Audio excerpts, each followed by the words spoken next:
Nerds rejoice! Today you're going to learn test-driven development in Python. So the first thing you want to do is make sure you have two files. One that's going to be for your test and one that's going to have your actual function. Now the good thing about Python is whenever you do want to test, you don't have to download a library. You can just import Unittest, which is already essentially built in. So first thing we're going to do in the test file, I have mine called even.test.py. Call yours whatever you'd like. Within my file that I'm creating the function, that's called even.py. Once again, call it whatever you want. So in your test file, once you import Unittest, you actually want to import the function, right? You want to have your test file connected to your function file.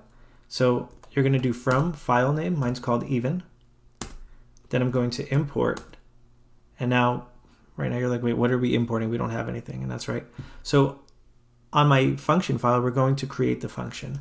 Now you don't have to sit here and actually create the whole thing at this moment, but you do have to actually name it. It does have to exist. So right now I'm creating a function called isItEven. It's going to take in one parameter, and for right now I'm passing, which means that I'm kind of telling the computer to just put a placeholder here.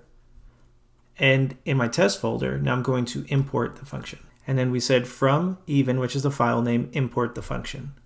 So the next step you want to do, I call this like a test-driven sandwich. So the first thing we're going to need is bread. We need the top bun and the bottom bun. So the top bun's always going to be a class.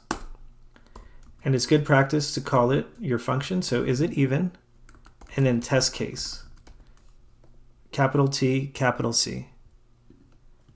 And then in parentheses, because this is actually a class. So what we're going to do here, we're going to put Unittest dot capital test case. So for just right now, we're going to go ahead and pass. That's the top of the bread. Now we also need the bottom of the bread.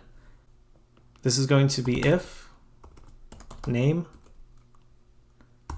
It's equals. We're not saying it is, right? So double equals because we're sort of asking it.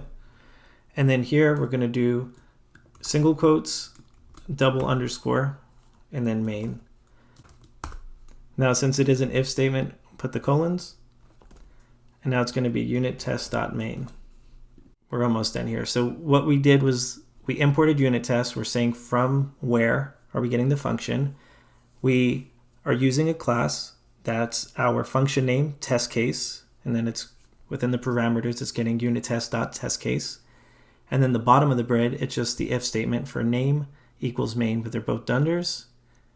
And then unittest.main. So once you do this, now all we have to do is start creating the test cases that we're looking for.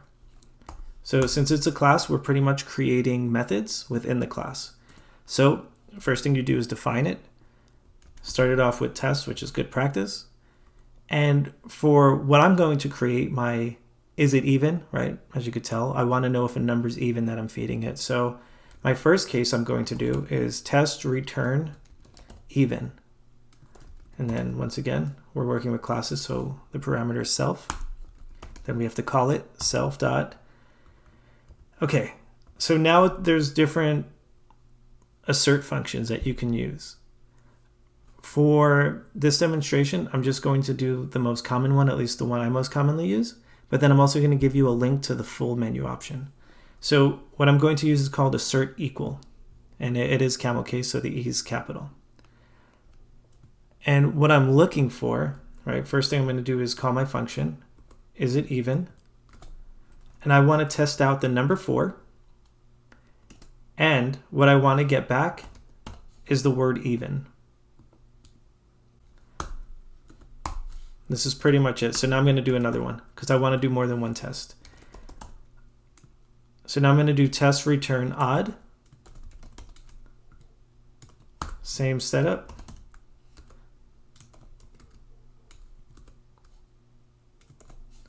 This time I'm going to put a number 3 in there and then odd. Right now I'm testing two things, right?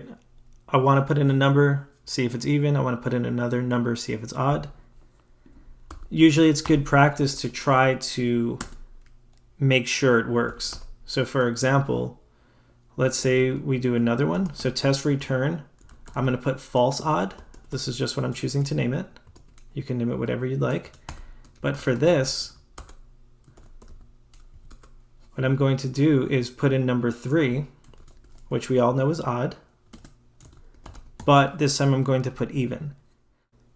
And for assert equal, it's going to be assert not equal. So we know that here, if assert equal, 3 will be odd. Assert not, the opposite, 3 would be not odd, which would be even. Now this is it. This is the whole thing. It can get way more elaborate if you have like a bigger project that you're actually testing. But this is it. If you can do this, you can do everything else that you would need to do. So right now what I'm going to do is in my function, I'm going to actually create it. So we're going to feed it x, which is either going to be 4 or 3 within our test cases. We're going to use the modulus 2 equals 0. So that's essentially just going to check if it's even or odd by the remainder. It's either going to have a remainder of 0 or, or else. It'd really be 1. So here, if there is no remainder, because like let's say you give it 4, right? If you don't know like what the modulus is and you actually have questions about that, or if statements or whatever, let me know and I'll make you like a video breaking that down and then even other Python related things. But for right now, the topic is test-driven development. So I'm going to open up my terminal. And then from here, I'm going to run even.test.py, which is my testing file. It says I ran 3 tests and okay. Cool, right? We're great. But now what happens if your test fails, right? It's not always going to be like sunshine around here, especially when you're coding. So I'm breaking this. I know that it's not going to be OD, so it's going to come back false. So I'm going to run that test again. So now it says I ran 3 tests, which we did. It says failed in big letters and failures equals 1. So now I know that 1 of my 3 failed. So if you look in the terminal, it's a pretty big indication. It says fail. But then this is why the naming convention is important, because it's telling me which one failed. Test return odd. So I can look here and I know this one failed, which is the one we failed on purpose. And if you go to assertion error, which is, the one that we were looking, we weren't looking for the error, but we were looking for the assertion equals. Here it shows odd is what we got back, but OD is what we were expecting. So once again, I'm just going to change that back to odd, run it, 3 okay. That's it. If you followed along with this, you now know how to do unit testing within Python. And I'm going to have a link in the description for this. It's all of the other stuff you can use besides assert equal, assert not equal, but it's the same exact concept. So if you have any questions, ask me in the comments. I'll make you guys some more videos, teach you stuff about Python, JavaScript, testing, OOP, pretty much anything you want to know. All right, take care, guys.